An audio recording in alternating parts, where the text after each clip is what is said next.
Okay, 3.4. This is a definition of a function. So the first page, we're going to learn what a function is. So this is what you have been doing. Y is equal to 2x plus 3. This is more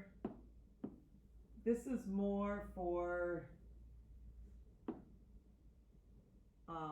Algebra 1 and Algebra 2 and geometry. When x is 1, y is 5. When x is 2, y is 7, and so on.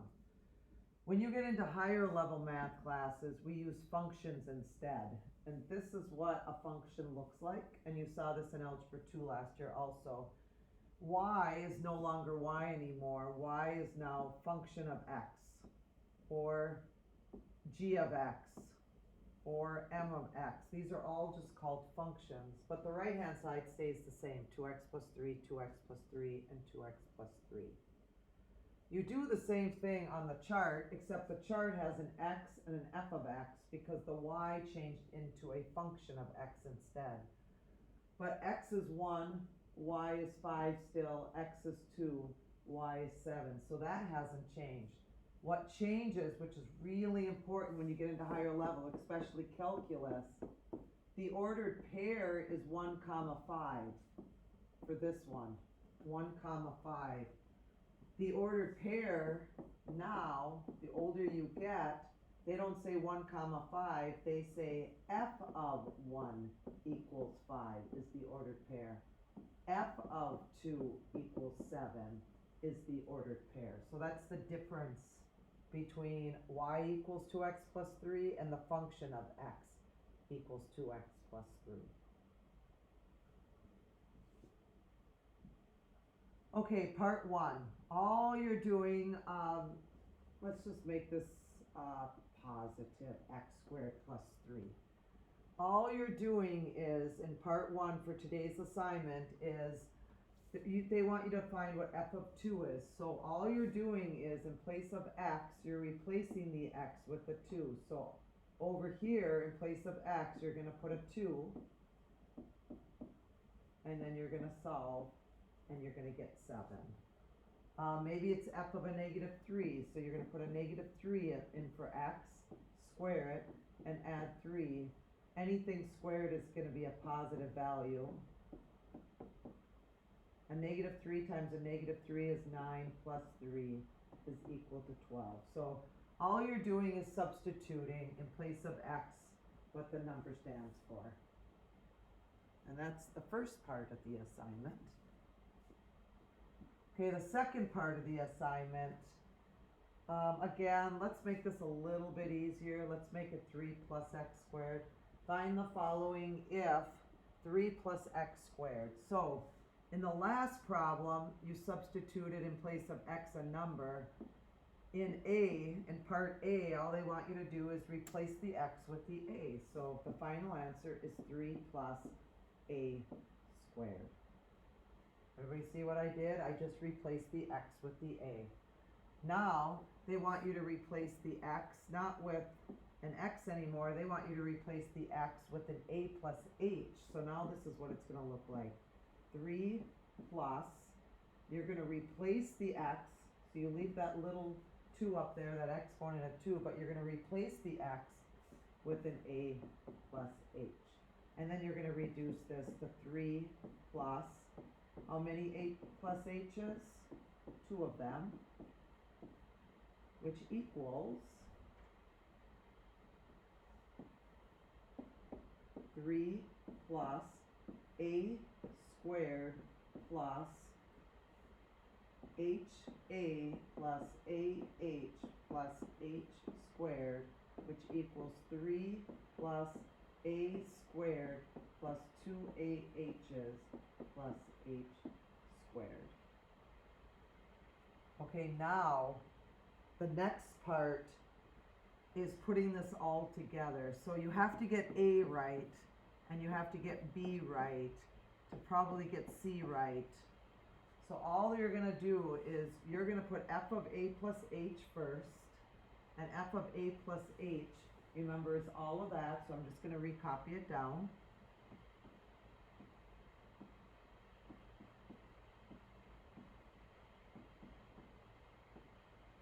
minus, you're going to put what f of a stands for, but make sure I would put it in parentheses so you get that right, divided by h.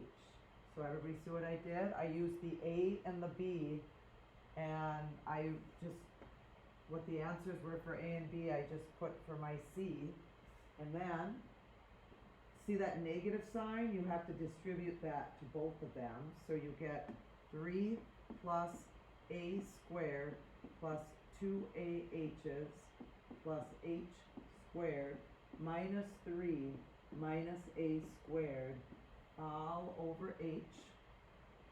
The 3 and the negative 3 cancel out. The a squared and the negative a squared cancel out. So the only thing you have left is 2ah plus h squared divided by h. Notice that all three of these have something in common with each other. They all have an h in common. So my final answer is 2a plus h. You don't know, but right now this is calculus, and I'm getting you, this is what they're doing right now in calculus. Today, in fact, they're doing this exact same thing. So, again, if you didn't understand it, you can watch the video again, but I think you followed how I got the A, how I got the B, and then how I got the C. I just got the C from the A and the B part, so.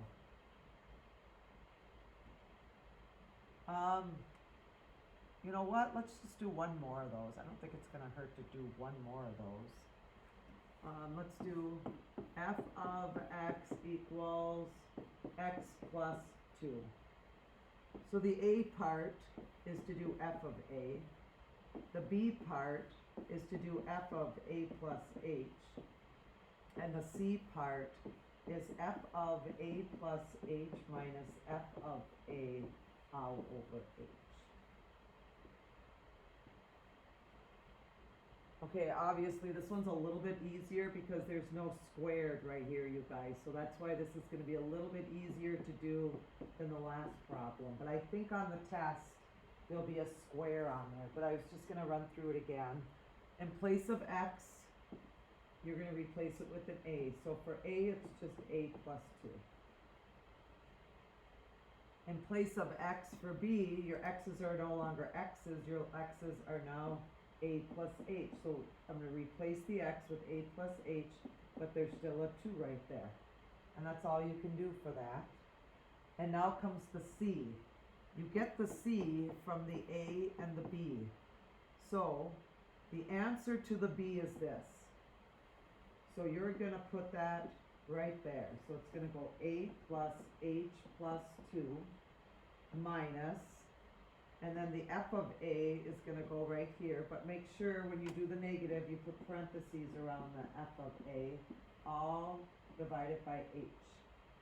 And then you're going to get a plus h plus 2 minus a minus 2 divided by h. Goodbye to the a's and goodbye to the 2 and the negative 2. H divided by h. Some people think on the test, on the last test, some of you said h divided by h was 0. H divided by h ends up being 1 in this problem. So hopefully you're catching on to this. Again, this is what my calculus kids are doing right now in their chapters. So, okay, the next part, the vertical line test. I have seen this vertical line test on the ACTs. It just checks to see if it's an equation as a function. So you're just going to look at a graph like a parabola, or you're going to look at a circle. And all you're going to do is you're going to draw a vertical line through it. And it can only hit it once to be a function. So yes, this is a function. If I did the vertical line test to the circle, it hits it more than once. No, it's not. So to check to see if a graph is a function, all you have to do is called the vertical line test.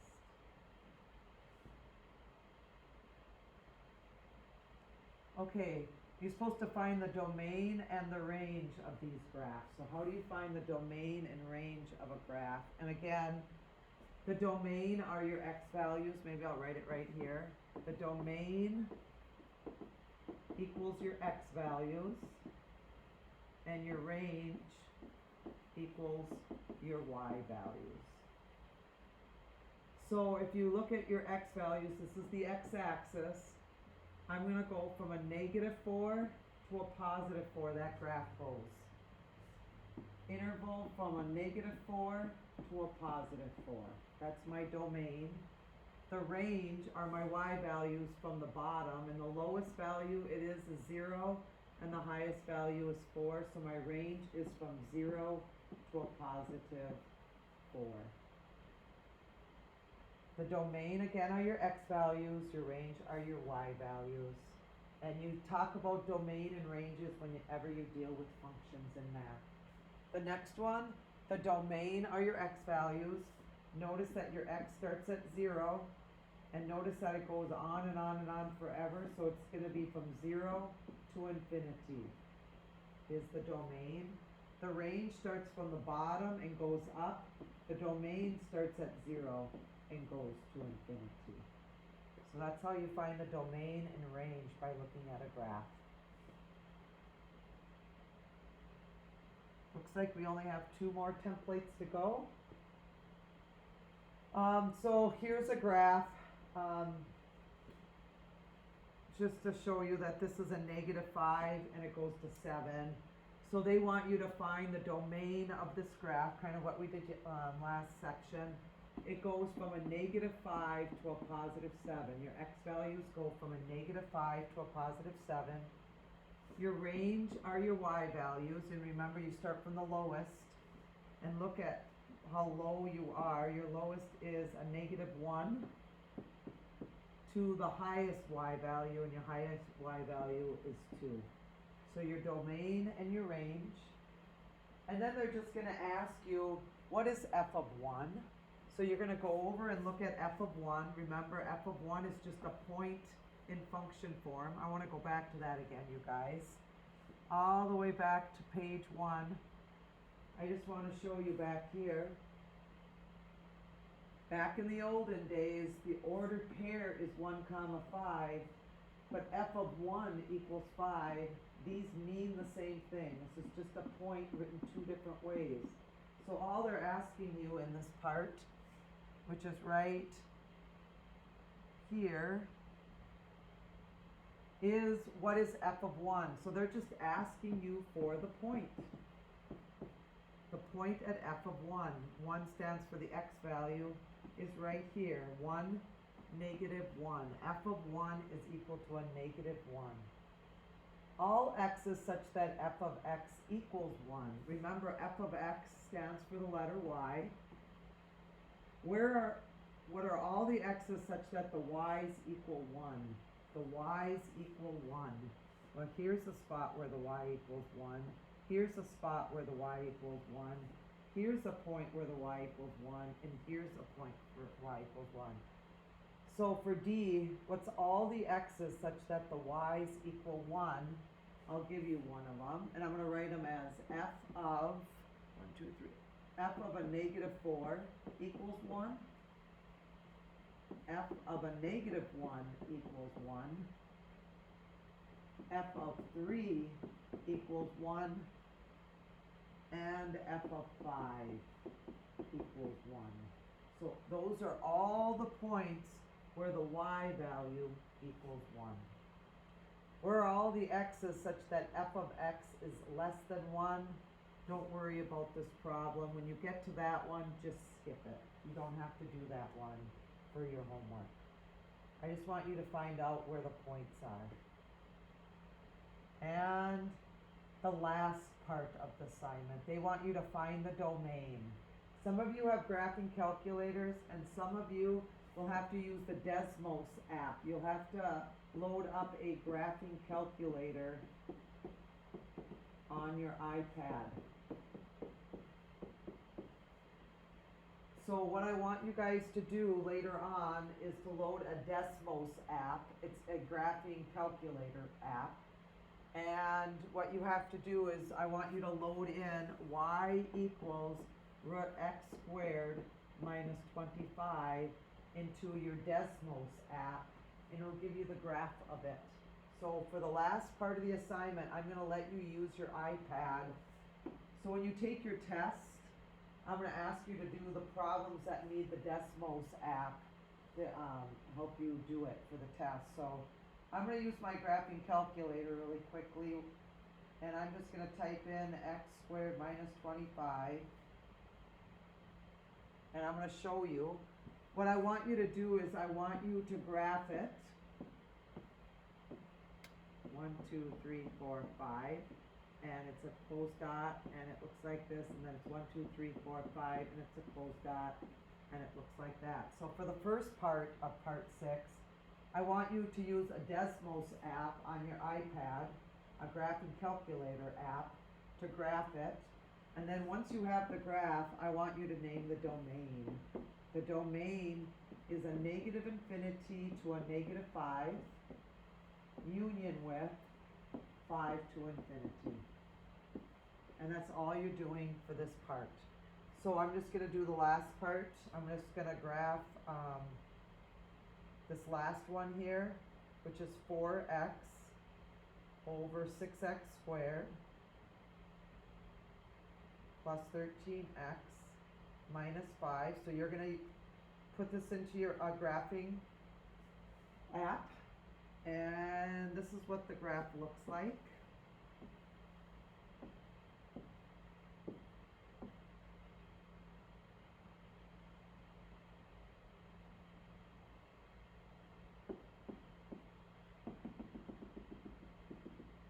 It doesn't show a dotted line on my graphing calculator. It might for you, but this line goes closer and closer, but it won't touch the negative 3. And then it starts up again, and it goes through 0, and it goes like this, and then it starts up, and then there's another one right here.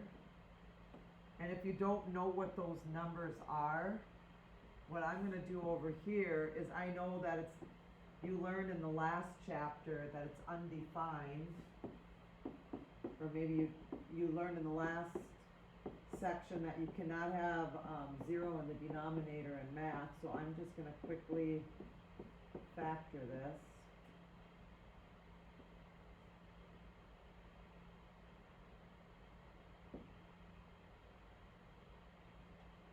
I'm going to use the 2 and the 3, the 2 and the 3, and I'm going to put the 1 there and the 5 there, and it's already factored. So x cannot equal 1/3, and x cannot equal a negative 5 halves. At a negative 5 halves, there's a dotted line. So I'll should erase again. So this is more accurate here. All I did was I took the denominator and I factored the denominator.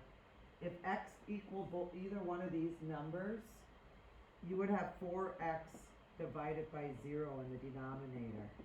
And you can't have 0 in the denominator. And how I got that is I factored the denominator. So again, fractions you gotta watch out for.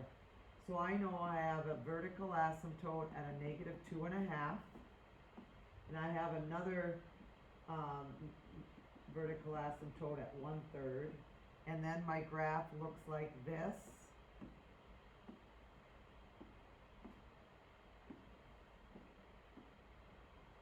My domain for this problem is every spot my graph is shaded. Every spot my graph goes on.